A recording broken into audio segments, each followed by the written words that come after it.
This is the news on Top Accolade News. First, the headlines. Tinubu addresses newly inaugurated ministers. Rising electronic fraud concerns banking industry. China and Nigeria collaboration to promote publishing and academia. Alex Iwobi's injury. Details coming up shortly.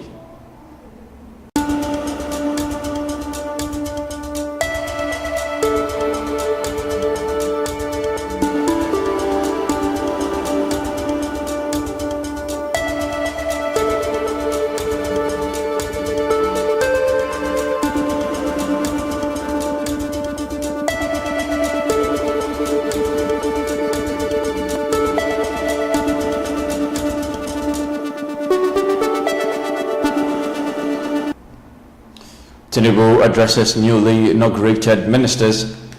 In a call to action, the Nigerian President Bola Ahmed Tinubu has urged newly inaugurated ministers to rise to the occasion and meet the high expectations of Nigerians. Addressing the ministers, Tinubu emphasized their responsibility to uphold transparency, accountability, and integrity in their roles. So let's get more details from Inye Krukubo.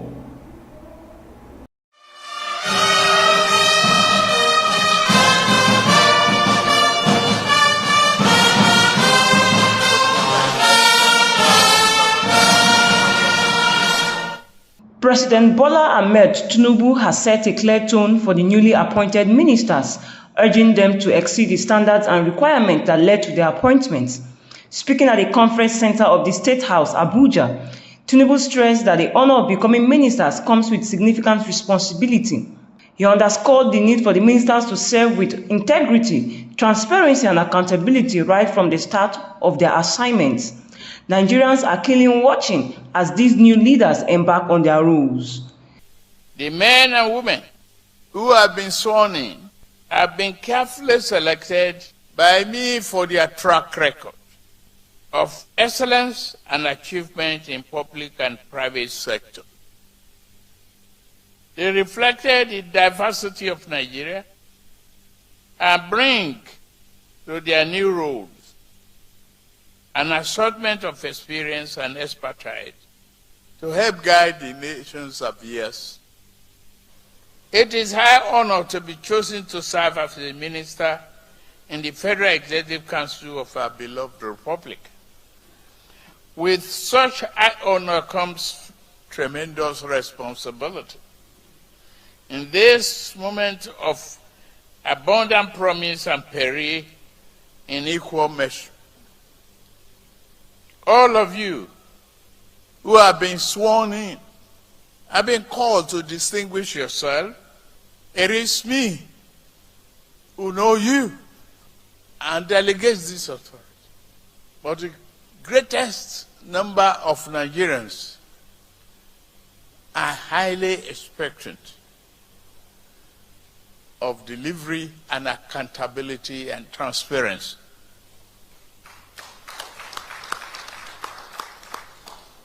Nigeria expects that you will serve with integrity, dignity, and deliver. I will hold you to that standard. In Port Harcourt, Top Accolade News.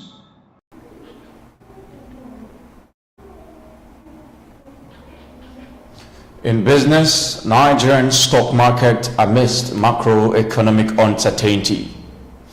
Shifting our focus to the financial sector, there are signs of cautious trading among investors in Nigerian stock market due to the uncertain macroeconomic outlook. As investors await the half-year 2023 financial results of quoted companies, the market has experienced some bearish sentiment. The Nigerian Exchange Limited (NGX) all-share index closed lower at 64,721.09 points, down to 0.9% from the previous week. Market analysts attribute this caution to the ongoing assessment of the macroeconomic indicators including the recent inflation data, which is affecting financial market instruments. The analyst anticipates positive half-year earnings report from first-tier banks, which are expected to be bolstered by foreign exchange revaluation gains.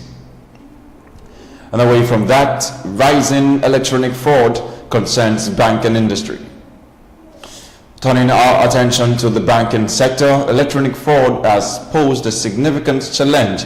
According to the Nigerian Electronic Fraud Forum, NEF, electronic fraud has already led the losses of 9.5 billion naira in the banking industry this year.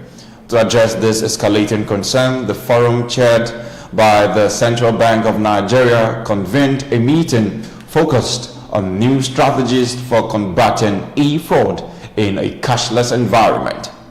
The managing director of the Nigeria Interbank Settlement System, NIBSS, Premier Oiwo, expressed particular concern about the rise of fraud through betting platforms. The surge in fraud has been exacerbated by the increase in transactions driven by the cashless policies implemented by the central bank. You are watching the news on Top Accolade News. Do stay with us, and still to come.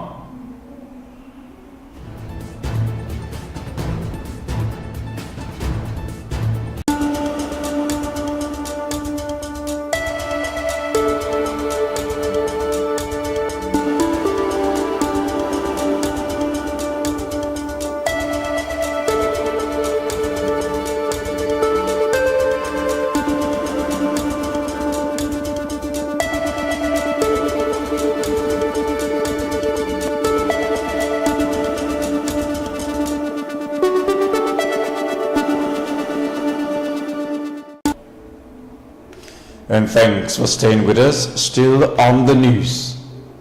Corporate Affairs Commission's plan to delist tax defaulting companies.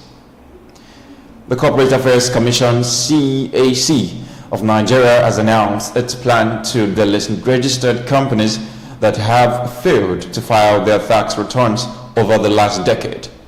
The move, according to CAC's Registrar General, Chief Executive Officer Alhaji Galba Abubakar, is not aimed at generating funds for the corporation, but rather to enforce compliance with the provisions of the Companies and Allied Matters Act 2020.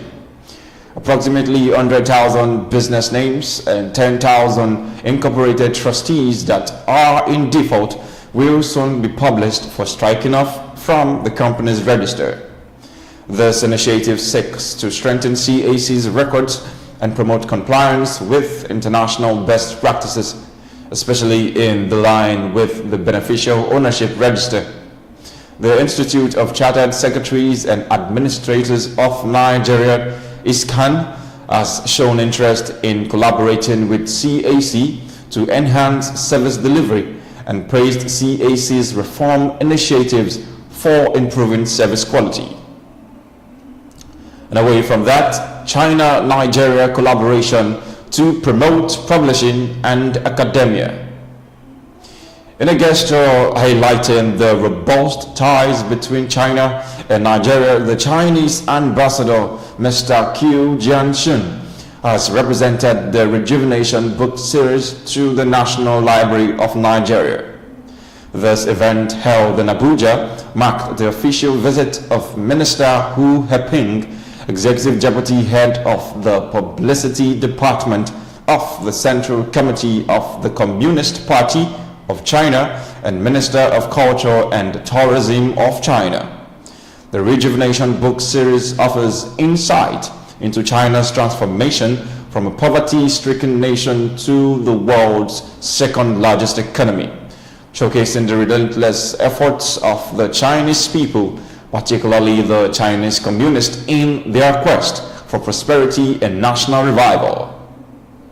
Moving on, Ambassador Chun emphasized the importance of tailoring development strategies to each nation's unique circumstances, highlighting that both China and Nigeria are working towards national establishment, economic growth, and social harmony. He expressed confidence that this event will pave the way for expanded cooperation between the two nations, spanning areas of national development, governance, publishing, and academia. And away from that, in sports, Alex Iwobi's injury. Everton manager Sean Dyche has hinted that Super Eagles midfielder Alex Iwobi might be sidelined due to a hamstring injury. Iwobi was replaced in a recent match due to the injury and is expected to undergo further evaluation to determine its severity and recovery timeline. Everton currently finds itself at the bottom of the English Premier League EPL table after the second match day of the season. And that's a wrap on today's top news stories. Before we go, let's take another look at the major stories. Tinubu addresses newly inaugurated ministers. Rising electronic fraud concerns banking industry. China-Nigeria collaboration to promote publishing and academia. Alex Iwobi's injury. And thanks for joining us. I am Jonathan Poway. Stay informed and do have a wonderful day.